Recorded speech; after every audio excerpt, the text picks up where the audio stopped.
किती वाजल्यापासून रांगेत लागले ऊन लागते का? सर सकाळी 4 वाजेपासून आलो, अजून नाश्ता नाही, पाणी नाही.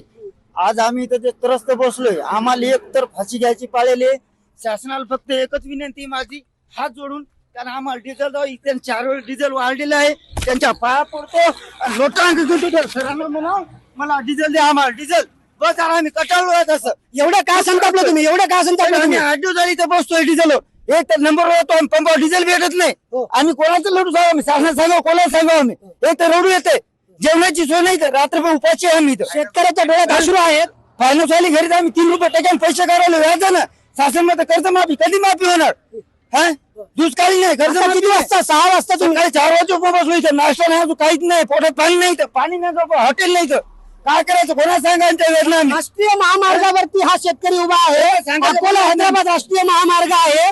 मला सांगा आता डिझेल कधी मिळणार? डिझेल भेटत नाही, माहित नाही. फक्त आलं म्हणते, तिथे गेलं डिझेल संपत. 4 दिवस झाले मी वापस जातोय. आमची खाण्याची सोय नाही, 3 रुपये टक्क्याने व्याजाने पैसे काढतो आम्ही. बरं